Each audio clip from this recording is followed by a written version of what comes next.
Riya changlakpa ubada Rasbirna wari yam nungairura maleda cha ingamani amuk sahanbiura noisu wari khare saja sanona chance bibibanida lermuko ai sahalugi yarni ye phongphong saba wari sarubani ahingba cha se tha agane ingthabra yengagi se sina nang tha Yaroibi maminga nobara nangna ko wiri se ai di bhapo iseludene kai haino arthabo Yaroibi haba mayamna thoibi thoi ichan abe kain thonabado aigi de mayam ga mana da boin tholaba kaino nitia nangna tumina wangang dana phamisibo arbia nang kai tawrino kashu tawdi nang su khara phana khaluba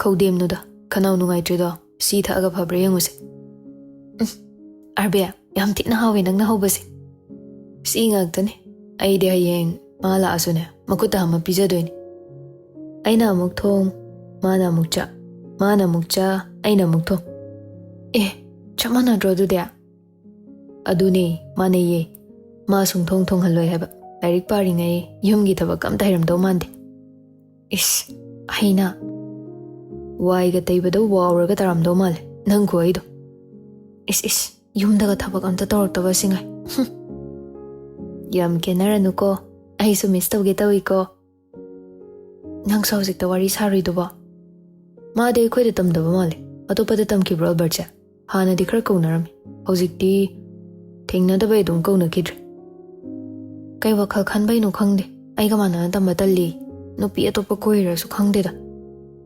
adudi tor moida gyan yam ta bani nupa masal kangkhat nei se kangkhat bana ti asing mudo hai bani Alberto thaina dei honane adum gyan ta gi bani hojik su dum taram kini mingonda di taram ni aingonda di ne anam khuk anama handak matang su mana ya da yaroina ne akhoi thongala dum lei aina hallo haiman bagi han bagi ani aina school da lak pas urami khali se di maramam lei ne ai di oja sing khanga trana pakhatla bani school gam ta chatra male hojik ta na ai gi tuition pulam doni kai na ga marai na marol am tawriba wahayam soibya de adobadi marai di akhoi su tawba haureda ish ai kai da marai tawriba tawde ai mu gyan ta ba leramoi ko nupa masal kangkhat nei haisa seng dor sigi matang da di tawbani yamna ne ahalna marolam sariba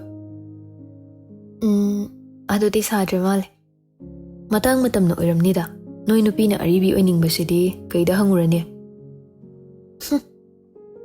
chabalo selo yam thuna lemalla de aidi sauni ko pijaning na pijarini ai amado nakhoi da lei hairubadagi lola king ha una sena to leire unabi una nong phadok po ai tom le hawa ngamoye yare nang sumasu aina phadoi singai thinbi ni kashu pakhat kanu atopa mi ga una do lebro unaroi kashu manu yam jabra hungha se credit toire pakcha bada loi rasi matum su kel nabani ai leiri ko sum hai bani da chasilu mama hoi so lak yare thengnar di phadoni noi da lak pa mi sing se nangi ka da loin pusan bro imana bangak tani pulisi noi shu makha da phaman ba yai ada aina kitchen da kokak to bodo adu nungai ten to bani tanja du da riya gi phone do ring ama la yora amale phone kingjile ngaktang una jaba sa charing ai matam loi kre no kano arbia nanga dumai dum thorpa ya doina tro akhoi pana koira so koira se hanbada niti se ina thenjin biramage sure kaidi kaida mu chai no makhoi injet pa mafam de ina batari dana aduk lai badubo yari lo shilurano adum tham ai ko na phingjarage ba mama da phengan do eramni mana toge kaina ga yare ai dum phengamage yarani da yare phengamge ba yarani ba thadose tanjadu da raspberry mama mamta lakpadu riyana uraduna arbia noi mama oiba aina phingduini ba angta thadong na ba hayo ba thoiba plate to munari di kai dore animak pakhatna khangtha thadabada leimai da tarami amuk luk thaduna khungat ke tawi makok ani do muk yeshine ayo kari no ne na khoi ni na tawri du bo ihe riya icha oire Mane mama nungairiba natro akhoisu suti oibaduda sum koirambani nungairiye kayam kuire icha hoi lakpade hojik waida kuidrida yare thado ai dum tawrage mama magi mingna niti thobal daini thobal kadai dage bazar ga lapna dre ꯑꯩꯈꯣꯏꯁꯨ ꯈꯪꯅꯕ ꯌꯥꯝ ꯂꯩꯅꯦ ꯃꯐꯝꯗꯨꯗ ꯆꯥꯛ ꯆꯥꯕꯁꯨ ꯆꯠꯂꯨꯔꯤ ꯏꯆꯥꯁꯤ ꯎꯈ꯭ꯔꯒꯨꯝ ꯇꯧꯏꯗ ꯋꯥꯔꯤ ꯁꯥꯔꯝꯃꯨꯀꯣ ꯑꯩ ꯃꯈꯥꯗ ꯐꯠ ꯊꯝꯃꯨꯒꯦ ꯀꯨꯏꯔꯣꯏ ꯅꯈꯣꯏ ꯑꯗꯨꯗꯒꯤ ꯑꯩꯈꯣꯏꯅ ꯈꯪꯕ ꯃꯤꯁꯨ ꯌꯥꯎꯔꯝꯃꯤ ꯕꯕꯥꯒꯤ ꯃꯤꯡꯗꯤ ꯀꯔꯤ ꯀꯧꯕ ꯕꯤꯔꯦꯟ ꯀꯧꯏ ꯑꯣꯖꯥ ꯑꯣꯏꯕ꯭ꯔꯣ ꯃꯥꯒꯤ ꯂꯣꯏꯅꯕꯤꯁꯨ ꯑꯣꯖꯥ ꯑꯣꯏꯕ꯭ꯔꯥ ꯃꯃꯥꯒꯤ ꯃꯤꯡꯅ ꯁꯅꯥ ꯀꯧꯕ꯭ꯔꯣ ꯆꯨꯝꯃꯤ ꯑꯩꯅ ꯃꯥꯜꯂꯦꯅ ꯈꯜꯂꯤꯅꯦ ꯑꯩꯈꯣꯏ ꯁꯤꯗ ꯂꯥꯛꯑꯝꯃꯦ ꯅꯈꯣꯏ ꯕꯕꯥꯁꯨ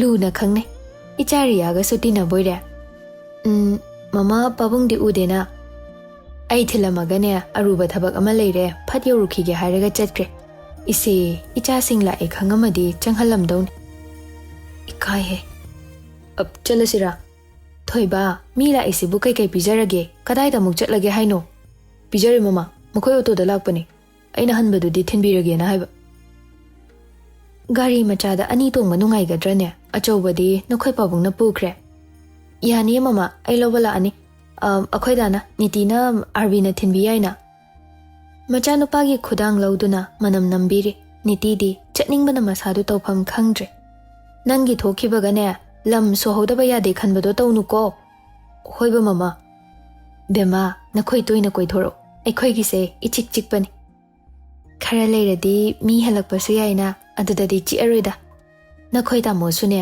ꯈꯔꯗꯤ ꯂꯩꯈꯤꯗꯧ ꯃꯥꯜꯂꯦ ꯅꯨꯄꯤꯅ ꯒ꯭ꯌꯥꯟ ꯇꯥꯃꯜꯂꯁꯨ ꯑꯁꯦꯡꯕ ꯃꯌꯨꯝ ꯆꯠꯄꯗ ꯊꯤꯟꯊꯩ ꯍꯥꯏꯗꯨꯅꯤ ꯋꯥꯈꯜꯗꯅ ꯑꯁ ꯔꯤꯌꯥꯁꯦ ꯀꯩꯒꯤ ꯑꯁꯤ ꯍꯪꯉꯣꯏꯅꯣ ꯈꯪꯗꯦ ꯑꯩ ꯑꯔꯦꯝꯕꯩ ꯂꯥꯛꯑꯝꯕꯅꯤ ꯆꯨꯞꯐꯝꯒꯤ ꯆꯨꯞꯐꯝ ꯉꯥꯛꯇ ꯑꯣꯏꯅ ꯇꯧꯔꯗꯅ ꯃꯃꯥ ꯌꯥꯔꯦꯕ ꯃꯃꯥ ꯑꯃꯨꯛ ꯆꯠꯂꯨꯈꯤꯒꯦꯀꯣ ꯑꯗꯨꯗꯤ ꯑꯃꯨꯛ ꯀꯣꯏꯔꯛꯀꯦ ꯍꯣꯏ ꯍꯣꯏ ꯍꯣꯏ ꯇꯣꯏꯅ ꯍꯦꯛ ꯀꯣꯏꯔꯛꯎ ꯏꯆꯥꯁꯤꯗꯤ ꯊꯣꯡꯒꯥꯜꯗ ꯑꯜꯕꯔꯠꯇꯣ ꯔꯤꯌꯥ ꯊꯣꯛꯂꯛꯄ ꯉꯥꯏꯔꯝꯃꯤ ꯏꯃꯨꯡꯗꯗꯤ ꯄꯨꯟꯅ ꯀꯣꯏꯕ ꯆꯠꯁꯦ ꯍꯥꯏꯈꯤꯕꯅꯤ ꯊꯣꯡꯒꯥꯜ ꯂꯥꯟꯊꯣꯛꯄꯒ ꯑꯥꯔꯕꯤ ꯋꯥꯈꯜ ꯍꯣꯡꯂ ꯃꯥꯜꯂꯦ ꯑꯗꯨꯗꯤ ꯅꯈꯣꯏꯅꯤꯁꯨ ꯀꯣꯏꯊꯣꯛꯎꯔꯣ ꯍꯦꯄꯤ ꯁꯟꯗꯦ ꯑꯣꯏꯅꯕ ꯑꯩꯁꯨ ꯃꯥꯒ ꯃꯇꯦꯛ ꯑꯃ ꯀꯣꯏꯃꯤꯟꯅꯧꯔꯒ ꯑꯗꯨꯝ ꯊꯤꯟꯕꯤꯔꯝꯃꯒꯦ ꯅꯪꯒ ꯂꯥꯛꯃꯤꯟꯅꯕꯅꯤ ꯃꯥꯏ ꯈꯨꯝꯖꯔꯁꯅꯤ ꯌꯥꯔꯦꯀꯣ ꯃꯤ ꯅꯣꯡ ꯐꯥꯗꯣꯛ ꯎꯅꯖꯕꯁꯤꯗ ꯆꯠꯂꯁꯅꯨ ꯅꯪ ꯑꯩꯅ ꯀꯩꯁꯨ ꯐꯥꯗꯧ ꯅꯠꯇꯦ ꯊꯦꯡꯛ ꯌꯨ ꯐ꯭ꯔꯦꯟ ꯃꯣꯏꯅꯤꯁꯦ ꯈꯔ ꯇꯣꯏꯅ ꯄꯨꯜꯍꯜꯂꯒ ꯏꯕꯥꯅꯤꯅ ꯑꯃꯃꯝ ꯆꯠꯇ꯭ꯔꯗꯤ ꯌꯥꯔꯣꯏ ꯉꯥꯎꯔꯕꯣꯗ ꯀꯥꯏꯔꯕꯣ ꯍꯥꯏꯁꯤꯕꯣ ꯑꯩꯗꯤ ꯅꯪꯒ ꯁ꯭ꯀꯨꯜ ꯄꯨꯟꯕꯁꯨ ꯅꯠꯇꯦ ꯎꯅꯤꯡꯕ ꯃꯇꯝꯗ ꯎꯕꯁꯨ ꯐꯪꯉꯣꯏ ꯑꯗꯨꯒꯤ ꯍꯥꯏꯕꯅꯤ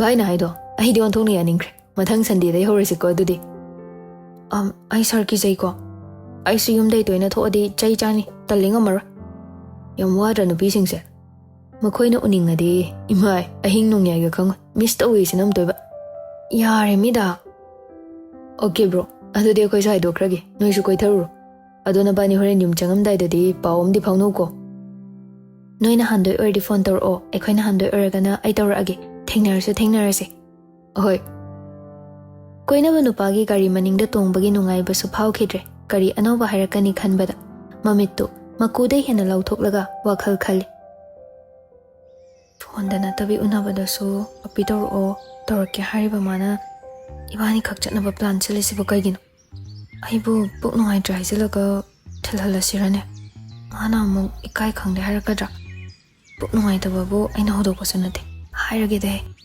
ꯅꯠꯇ꯭ꯔꯗꯤ ꯃꯥꯅ ꯑꯩꯁꯦ ꯁꯣꯏꯗꯅ ꯄꯪꯊꯍꯟꯕ ꯇꯥꯔꯦ ꯀꯩꯅꯣ ꯅꯪꯅ ꯁꯛꯐꯝꯒ ꯍꯣꯡꯉꯤꯗꯨꯕꯣ ꯁꯥꯏꯠ ꯒ꯭ꯂꯥꯁꯇ ꯌꯦꯡꯕ ꯉꯝꯗ꯭ꯔꯦꯍꯦ ꯀꯩꯒꯤꯅꯣ ꯅꯪꯅ ꯃꯈꯣꯏꯅꯤ ꯈꯛ ꯊꯥꯗꯣꯛꯈ꯭ꯔꯤꯗꯨꯕꯣ ꯅꯨꯄꯥꯗꯨꯅ ꯄ꯭ꯔꯥꯏꯚꯦꯁꯤ ꯑꯗꯨꯛ ꯄꯥꯝꯃꯤꯗꯣ ꯎꯕꯗ ꯈꯪꯗ꯭ꯔꯣ ꯑꯩꯈꯣꯏꯗ ꯂꯩ ꯍꯥꯏꯕꯗ ꯑꯗꯨꯛ ꯉꯥꯏꯉꯝꯗ꯭ꯔꯤꯗꯨꯗꯤ ꯍꯩꯁ ꯄꯨꯛ ꯅꯨꯡꯉꯥꯏꯇꯦ ꯍꯥꯏꯕ ꯌꯥꯔꯔꯣꯏ ꯃꯥꯒꯤꯁꯦ ꯄ꯭ꯔꯥꯏꯚꯦꯁꯤꯒꯤ ꯋꯥꯔꯤ ꯑꯃꯨꯛ ꯌꯥꯎꯔꯦ ꯄꯨꯛ ꯀꯌꯥꯝ ꯅꯨꯡꯉꯥꯏꯇꯦ ꯍꯪꯉꯛꯄꯁꯨ ꯌꯥꯏ ꯑꯩꯕꯨ ꯀꯣꯛ ꯆꯤꯛꯑꯦ ꯑꯣꯏꯅ ꯍꯥꯏꯖꯤꯟꯁꯤꯔꯅꯦ ꯑꯩ ꯌꯨꯝꯗ ꯍꯟꯅꯤꯡꯉꯦ ꯄꯥꯝꯕꯣꯝ ꯆꯣꯡꯉꯦ ꯍꯥꯏꯖꯤꯟꯁꯤꯔ ꯑꯗꯨꯅ ꯐꯔꯅꯤ ꯑꯁ ꯄꯥꯝꯕꯣꯝꯗ ꯑꯃꯨꯛ ꯆꯨꯞꯀꯦ ꯍꯥꯏꯔꯗꯤ ꯑꯩꯗꯤ ꯀꯩ ꯈꯨꯝꯅꯤ ꯀꯩꯅꯣ ꯅꯪꯅ ꯅꯁꯛꯇꯨ ꯏꯄꯦ ꯄꯦꯔꯤꯗꯨꯅ ꯀꯩꯗꯧꯔꯒꯦ ꯌꯥꯔꯣꯏꯕꯤ ꯅꯃꯥꯟꯅꯕꯤ ꯆꯠꯈꯤꯕꯩ ꯅꯨꯡꯉꯥꯏꯇ꯭ꯔꯤꯔꯣ ꯑꯗꯨꯒꯤ ꯅꯠꯇꯦꯗ ꯑꯗꯨ ꯅꯠꯇꯕ ꯀꯩ ꯃꯔꯝꯅꯣ ꯑꯍꯥꯟꯕꯔꯣ ꯕꯥꯏꯛ ꯇꯣꯡꯉꯤꯁꯦ ꯄꯥꯈꯠꯄ꯭ꯔꯣ ꯃꯅꯤꯡ ꯋꯥꯡꯕꯤꯁꯦ ꯇꯞꯅ ꯊꯧꯔꯕ ꯑꯧ ꯀꯩꯅꯣ ꯍꯥꯏꯁ ꯄꯥꯈꯠꯄ꯭ꯔꯥ ꯍꯪꯈꯤꯕꯅꯦ ꯃꯥꯒꯤꯗꯣ ꯁꯣꯏꯔꯦꯅꯦ ꯑꯩꯅ ꯑꯧ ꯍꯥꯏꯗꯣꯛꯈ꯭ꯔꯦꯗꯣ ꯑꯃꯨꯛ ꯀꯣꯜꯂꯛꯑꯣ ꯀꯤꯔꯗꯤ ꯑꯃꯨꯛ ꯍꯥꯏꯔꯛꯇꯅ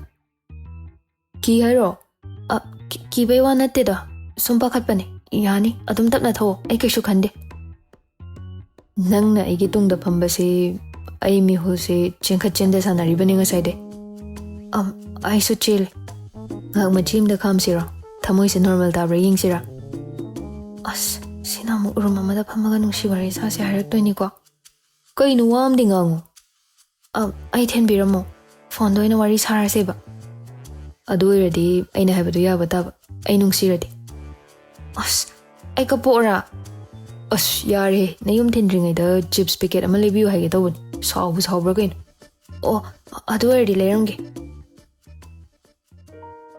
ahongba lakpasi uriba miduna khangba haise taibangi lichatni hanagum lairikta thawai yaukhidre nupa koibagi raga amada itau tauduna leikhre ranina oza ai wafam se haidi hainingdabani adubu yaradi angangda phone pibase to ase maduna mangjaba lakpa yabagi maramsu khara leir hai nangna hainingi du kaino phajana hayune tiken ga rani ga kupna wari sari bani ranina mayunga kaiga ngahak wari watai sanabani hayo adu sunate nungdang khodingi thenga kanda lairik pabagi khonjelgi mahutta nokpagi tarise khara toina thengnar e mayunga wari saba natro adu sumande magi wari khosado yam oinaba mawongda oina taw ai yamdi thajade adubu honga iba mawong sin haijaban ma kaida lehoge kausilo wari sanage nangna hari duna chumamba oiradi matam chana mahak pukal hause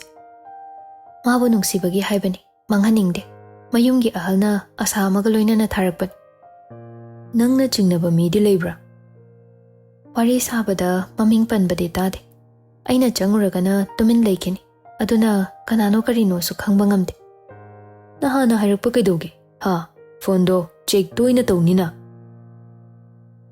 aina di tawbani adubu nongalakpada SMS amatta su yaramde call lokta sune number anoba mata yaramde magi sibu nikhil ka wari sanarirane ai ojapam hibada hanguro sanaba oiradine ani do unabada mawong ama tawdawni adu su tawde adu aina chingnaba hairadi oja do rengi macha atombado madi chingne I RB burane karamna makhoi ani aina thengnarise anirak ahomrak ti sur mawong do summan baiwani aigi mai chupayar mahai tamningdriba midi matang chana warak pi batabani ne as angta tap thabi khoko achumba asingbado angta khangkhisi kanano karino haibado natraga ahingi churul oira zatlane maga wari saraga khangan aishu khaliban karamna ma khai tharaklino haina nupa amadu so hai thabro RB haido madi khar phagatline hanaga manaja yam honge aduna muksu nangna hairu thajade ado hai thabadi nikhil so hai theini ngarang da staff da khanaram da ngairi ni pharese ai ma kauselage wari saduna ne magi mongdo khangto chaibadi chaiganu ko ai khoina khanari se lan bo iram ladi kashuna tabadane amuk mabuk ning nung sekin ai bhabdar ozana kaurabani haiduna tuminta sinduna manakta phamlami hek yengbada tabang tabang bi mai thongduda chainingba kana su phawroi sir kai takpi gadaba noi nandom chana nangsi ahingda churol yam luli haine miga wari sanarira natraga lai nungsit chen bairana ibani khanarini amta nate haidi lai nungsit chen ba oiramoi ai ahingda isana isada lairik takchei hena gyan tanaba haiduna ai sukhal nang atopa migadi wari saba haunadin phar lairik pa ba oiradi ai di wakhal si a yoruredana handa khara sona lakpaduda ai hena hotnage khanduna pabani horen daidi ai wari sararoige kai haiba kai wari haidi itomta takchabado haibani wari saraga takbani sentence ngakta pabadi natiye sir kaide ado sir akhoigi revision se karam kande hodoino adudi watlida January da tawdawni hojik tawriba regular batch sibudi kuiraroi loirani asigi matungda batch amaga tawkini adum matam konaradabani o RB na hangakpa nangdi maga wari yam sarami jani ne mana hangakpani sargi revision da yawninge haina makhoi pabungna takpudi ta e hai council gi exam gi question analyze tawbagi niyom di sar se yam haiyena haimal Makhoi pabungna adugi masu lakningba mali. Makhoi pabungdo aibusu takpirakpa ojan. Mana onthokna luna tawjakrab. Ojana nungsibiduna hairakpa oiramgani.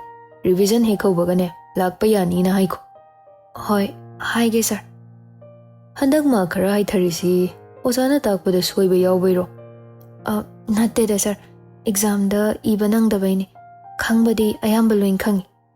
Aduni aina parasu khutna ibagi ainabi thamnaba haido. Speed hengatbani. Haujikti wakhal karimta choithokpa yadriko. Lairik khakta khalladabani. Hoi sir. Nakhoi chesu phone tawrami. Nangi maramda yam hangambani. Ainabudi adum phanaba khumkibani. Aigadi wari sadaba koire. Imadasu ai maramda hangamme hai. Nangadi matam chanadre mana tawrido. Masu khara leiradi yumda thorage lepe hai. Ainasu yam support tawkibani. Haukibana haukre. Tungi punsigi khalaga hingdaba yadena. Matamdo ma kanadi hotnakibani. Aisu chahi ahum khare helap kanabanina adumdi khanghawi. Magi khudong chabadu lauraga premna first takibani. Adu noiche haite haibadi yadena. Ma khara hanthana laasu ahaiba mayam marakta yauridana. Nangsu adungai. Aidi chega yengnabada kaisu natteda. Mana nangse medical wina tamhaningbagi wa haine. Ainasu maduna pamjai haikibani. Aigi matamda oige khalaga aishu dum oikidre.